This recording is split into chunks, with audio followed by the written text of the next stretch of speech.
Hi parents, it's me, Ms. Schmitz, and I wanted to take a second to just clarify some misconceptions that we've been having as a grade level with what the purpose of our activity list is. So as you know, Sanders is a different kind of school where students are in charge of their learning. So in a traditional school, a teacher would teach a large benchmark lesson, students complete an activity, teacher teaches, students complete an activity. With our school, students have voice and choice in their learning, which means that while we do have some benchmark lessons, students are responsible for accessing information in different ways. For example, this week the students are making a weather forecast. They're going to watch a video on how to make a weather forecast, and then they're going to make their weather forecast. There's not going to be a benchmark lesson on that. If students are struggling, then we'll provide a mini lesson to those students that need that, but it's a different kind of learning. So what we want to move away from is a checklist, and this is how I explained it to the students, so I wanted to share that with you as well so that you could support this at home. So I use the example of a grocery list. When I go to Publix, I have a list of things that I need. If I go to Publix, I need milk, green beans, and strawberries.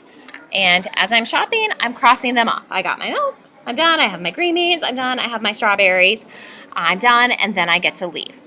So in the past, what we've noticed is that some of the students have been using activity list as a checklist, not as being involved in their learning, and that's what we want to move away from.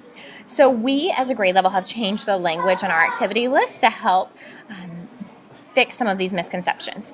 When you see the student's activity list, and I'm going to email you a copy of this week's activity list with this video so that you have it, you'll see that we have changed some of our wording. June was sweet and shared her activity list for my video here.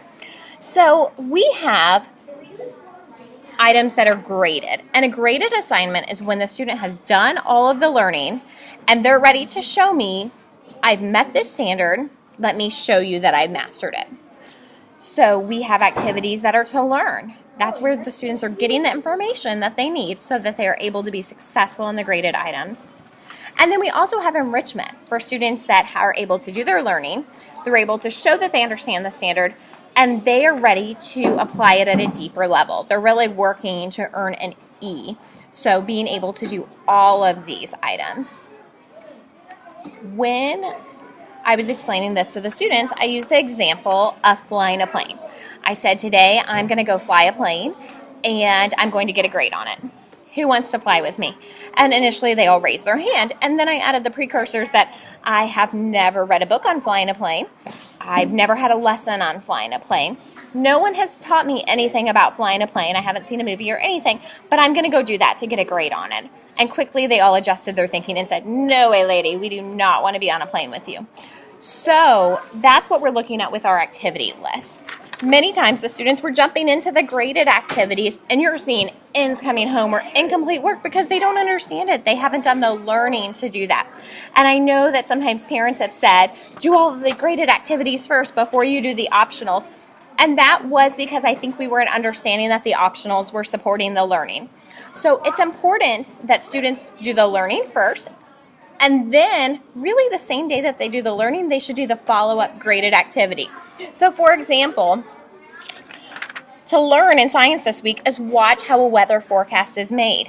One of the graded assignments is complete the severe weather research packet, which they have to make a weather forecast as part of. If they try to do that packet first, they're going to do it incorrectly because they haven't done the learning. And this video is a short video, and then they jump into the activity. So both of which should be completed in the same day. So as we're checking their work at school, or if you are a parent that likes your child to bring the activity list home, that's something you can follow up with too. So what I wouldn't want to see is someone doing all of the learning in one day and then all of the graded the next day. It really makes sense to work through it, to say today I'm going to work on science, I'm going to do my science learning, and then I'm going to do my science graded. My focus tomorrow is going to be I'm going to do my reading learning, then I'm going to do my reading graded. We see this especially, there's been some really yucky grammar papers that have come home, and as a class, this is a whole area of learning for us. And a lot of times the students are jumping into doing that grammar practice, but they have no clue what a possessive plural is because they didn't participate in the interactive lesson on it. And then they require a mini lesson, which they may not have needed had they done that initial learning.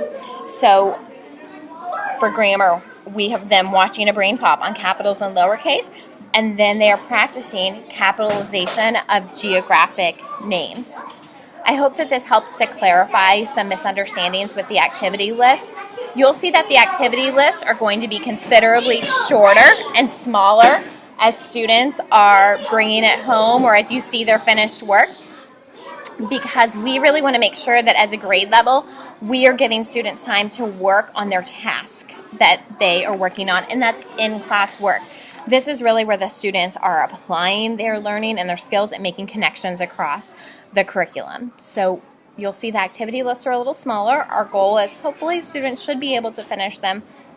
I would really hope by late in the day Wednesday, early Thursday, at the latest early in the day Friday, so that each week kids are having some time to work on that task in class, because we really want to give them a chance to apply their learning.